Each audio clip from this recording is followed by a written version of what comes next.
प्रभु की प्राप्ति किसे होती है? एक सुंदर कहानी है। एक राजा था। वह बहुत न्यायप्रिय तथा प्रजावत्सल एवं धार्मिक स्वभाव का था।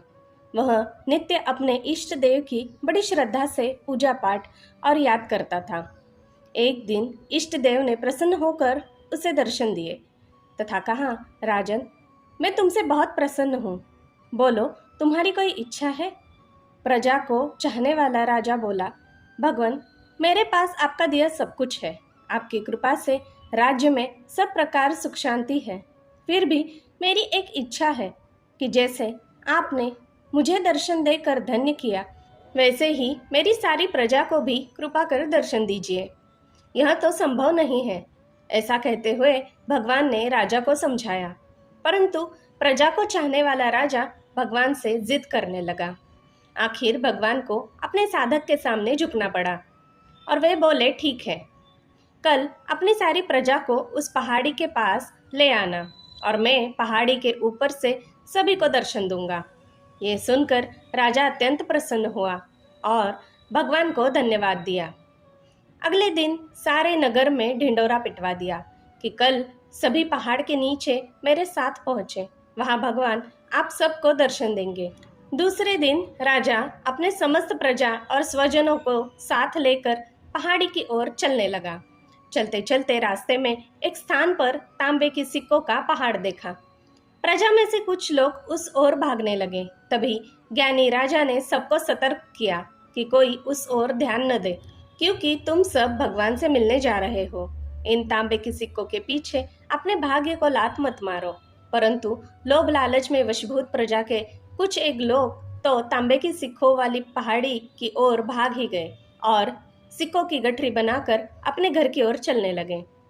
वे मन ही मन सोच रहे थे, पहले ये सिक्कों को समेट लें, भगवान से तो फिर कभी मिल ही लेंगे।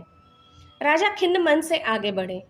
कुछ दूर चलने पर चांदी की सिक्कों का चमचमाता पहाड़ दिखाई दिया। इस बार भी बचे हुए प्रजा में से कुछ लोग उस ओर भागने लगे और चांदी के सिक्कों को गठरी बनाकर अपनी घर की ओर चलने लगे। उनके मन में विचार चल रहा था कि ऐसा मौका बार बार नहीं मिलता है।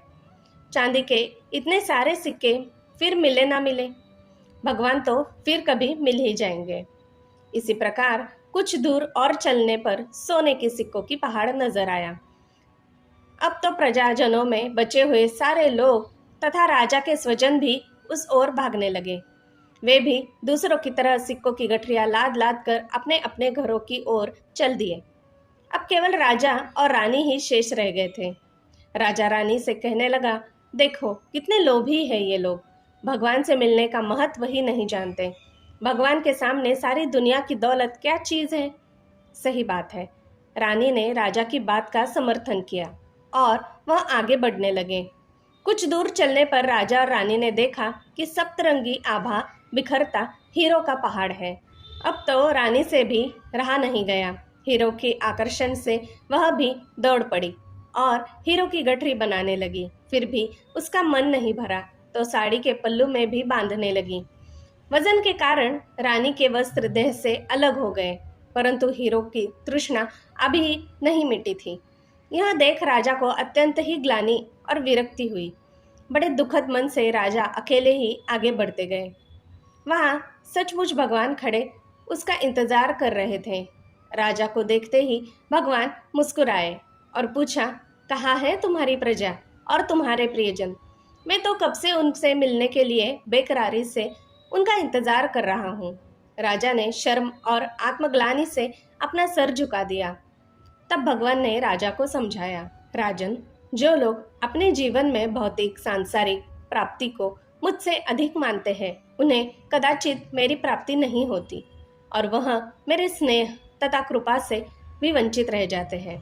सार, जो जीव अपनी मन, बुद्धि और आत्मा से भगवान की शरण में जाते हैं और जो सर्वलौकिक मोह को छोड़ के प्रभु को ही अपना मानते हैं, वो ही सब कर्मों से मुक्त होकर मोक्ष प्राप्त करते हैं। जय भोलेनाथ। धन्यवाद। दोस्तों, मेरी सुनाई कहानियाँ अगर आपको अच्छी लगती हो तो मैं आपसे अनुरोध करती हूँ कि कृपया एक लाइक ज़रूर कर दें।